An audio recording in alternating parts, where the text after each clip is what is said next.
dibadbaxyo ay ka qayb galayaan boqolaal kun oo qof ayaa ka socda inta badan magaalooyinka caasimadaha ee qaaradda Yurub, kuwa oo ay sameynayaan dadka taageera Falastiin iyo sarreynta xuquuqda aadanaha. Waxaana banaanbaxyadan lagu dalbanayaa in dhaqso loo joojiyo dagaalka Gaza, lana sii daayo guud ahaan maxaabiista la socotay doomihii gargaarka Volotila ee ay asbuucii hore gacanta ku dhigeen ciidamada Israel. Dad tiradoodu ay kor u dhaaftay 250 kun oo qof ayaa maalintii shanaad oo xiriir ah isugu soo baxaya magaalada Rome ee caasimadda dalka Talyaaniga, kuwa oo ku dhawaaqaya weedho ay ka mid yihiin Falastiin ha xorowdo, dhammaan Falastiiniyiin ayaa nahay, iyo ha la joojiyo xasuuqa axmaqnimada ah. Sii daaya maxaabiista doomaha iyo doomo ka tiro badan kuwii hore ayaanu soo diraynaa ayaa ka mid a weeraha ay ku dhawaaqayaan boqolaalka kun oo qof ee Rome isu soo baxoodu hareeyay. Waa dhab inaysan Israel xisaabta ku darsan inay goobjoog u noqon doonaan shacbiga Yurub oo ka hor imanaya xasuuqooda ka dhanka ah Falastiiniyiinta.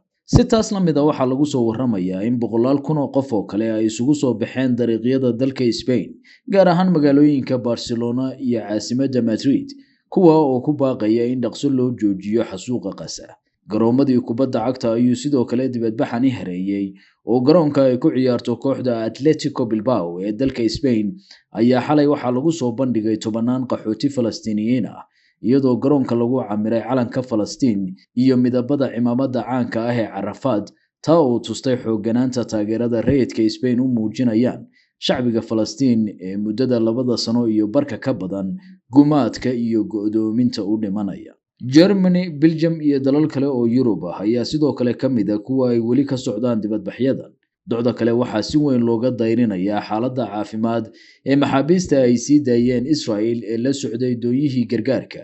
ee ay asbuucii hore qabteen. Si gaar ah waxaa sheekadeedu warbaahinta u qabsatay gabadha la yiraahdo Greta Thunberg ee u dhaqdhaqaaqday isbeddelka cimilada, taasoo la sheegay in ciidamada Israel si xun u jirdileen, ku khasbeen inay calankooda u sujuuddo, jiidmo iyo cunto la'aan isugu dareen, taasoo jirdilka loo geystay sababay inay cisbitaal la gasho. Waxaa xogtu warisay in dowladda Sweden ee gabadhani ka soo jeedaa gudbisay dacwad ka dhana Israel oo qusaysa dhibaatada loo geystay Greta. Tacadiga ciidamada Yuhuuddu kula kaceen samafalayaashii doonyaha Flotilla waxay dab ku sii shiday nacaybka heer adduun ee ka dhanka ah Israel, kaasoo haatan gaaray heer shucuubta dunidu badankeed ku wada baraarugtay. Weeraha ay ku dhawaaqayaan dibadbaxayaasha Spain ayaa waxaa ka mid ahaa in Israel weligeedba waday ficilada aadanaha ka dhanka ah, haatana la soo gaaray xilligii si rasmi ah loo joojin lahaa